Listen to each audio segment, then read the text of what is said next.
Hey, welcome back to First Take. We're coming to you live from above the Chase River deck here at Pier 17. Jimmy G played well in his last audition before the Niners opened the season in Tampa, but overall hasn't been a great preseason for Stephen A's favorite quarterback. Garoppolo made headlines when he threw 5 straight interceptions in practice this summer, but he isn't concerned, telling KNBR's Tom Tolbert this. A big part of that is still being in preseason or in practice. You try things like that. You know, during a real game, you wouldn't make that throw or that decision, and there's a trust factor between quarterback and whoever's catching the ball. The more you try those things, you see who's going to make the play for you in a crucial situation. If you put it in a good spot for them to make a play, you expect them to make a play. They expect you to give them a chance to make a play. So I think it works both ways. Them trusting me trusting them. It comes with reps. All right, so the NFC West may be the division with the most interesting group of quarterbacks. Let me remind you who we got, party people. Kyler Murray, Jared Goff, Russell Wilson, and, of course, Jimmy Garoppolo. Who is under the most pressure in that division? I'm going to say Jimmy Garoppolo. That's how I'm going to go to porn star Jimmy. I think that's just the way to go. First of all, the man's got his money.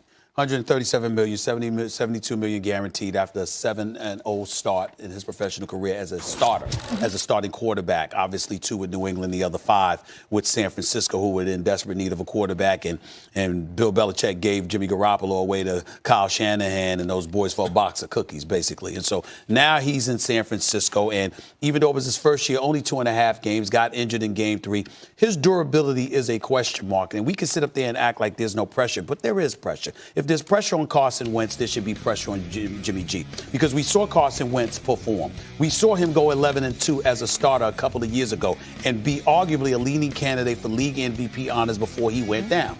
And then he came back last year, and he was only 5-6 as a starter. But more importantly, he got hurt. And Nick Foles delivered the goods, winning the Super Bowl the previous year and then getting them to the playoffs and winning a playoff victory over Chicago. What did we say about Carson Wentz, even though we saw that he could ball and we saw that he could play? His durability is a question mark. Well, who the hell is Jimmy G to bypass that kind of stipulation? We're looking at a guy in Jimmy G that is clearly the face of the franchise. By the way, a franchise that once had Joe Montana quarterbacking it, a franchise that once had Steve Young quarterbacking it. And now you are that guy, even though Colin Kaepernick was there and guided them to a Super Bowl and deserves a boatload of credit. It was his athleticism, his ability to run with the football, not just throw it. He wasn't the passer that Montana and Young was, and Jimmy G is perceived to be. So when I look at him, and you got a cat like George Kittle, who's obviously one of the better tight ends in football, you're starting a rookie in this kid Deebo Samuel. Let's see how that works out. Dante Pettis and stuff like that. Even though there's questions about the personnel, in the end, you're looking at Jimmy G, and you're saying the San Francisco 49ers were here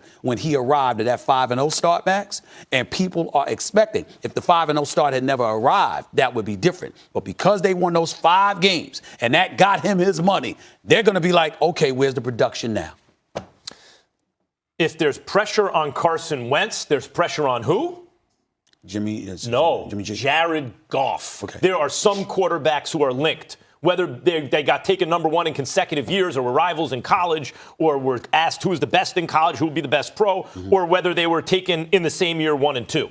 So Mariota and Winston are linked. Okay. To me, Luck and Cam were always linked consecutive years.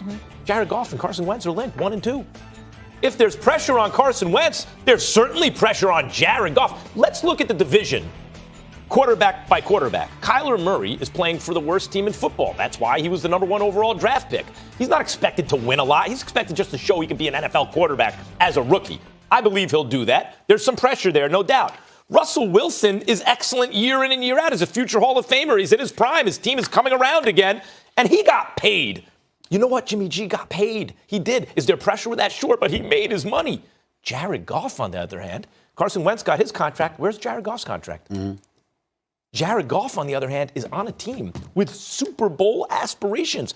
They just made it there last year. And his extremely poor play, especially when they needed it most in that Super Bowl, was one of the reasons they lost and one of the reasons it was the lowest scoring Super Bowl in the history of the NFL. But they got there. They got there, but he wasn't the only MVP candidate during the regular season. He had Todd Gurley, 17 touchdowns, led the league for the 2nd consecutive year. And Aaron Donald, and people are asking, is Aaron Donald the best defensive lineman ever? And is in his prime, and his numbers, according to all the analytics, are lapping the field. So it's not like Jared Goff doesn't have a ton of help. He does. They're loaded. They have the coach. They have the defense. They have the offensive weapons. They have the experience. Goff's got to get it done. The goals are set higher for the team, and he hasn't gotten paid yet. Okay. He's got the most pressure. Here's where I disagreed with you. And that's a good argument, but this is the reason why I didn't pick Goff. Because Goff could have an excellent season, and they could still lose, Max. The fact of the matter is you've got several teams within the NFC conference that are viable candidates for NFC championship stature. You've got New Orleans. You've got Atlanta. Some people have said Carolina. Aaron Rodgers is coming back. Chicago, get a kicker, and you'll be all right. Philadelphia, Dallas, and within the same division, we can never sleep on Seattle because of Russell Wilson, who's the highest paid quarterback in football this upcoming season at $35 million.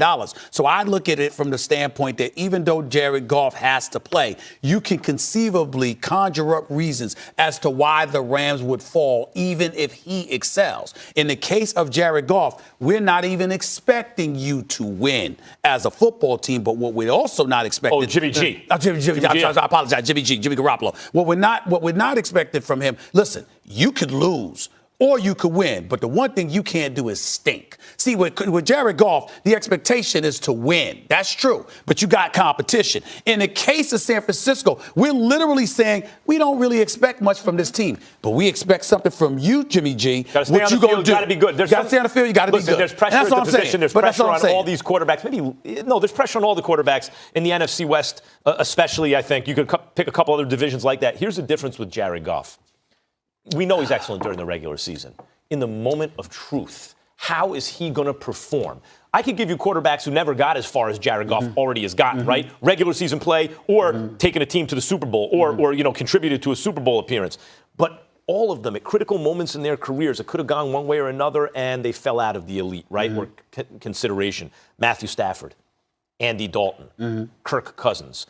Jared Goff has already done more in certain respects than those guys, but he has a chance to really join the elite. When we talk about Patrick Mahomes and guys like that, when you watch him on the field regular season, there's no reason he shouldn't be in those conversations. But my response to you is he choked. My response to you is that I have no problem with those arguments, but all of those things could ring true for Jared Goff, and they could still lose. And I'm saying in the case of Jimmy G, we're simply asking you to be worthy of the money you received. Period. Just be worthy of it. Be worthy of it. Make news for something other than Hollywood. You know what I'm saying? Would you rather Make be news the for guy, something other than that. Would you rather be the guy under pressure to show that you deserve the money you're already paid, or would you rather be the guy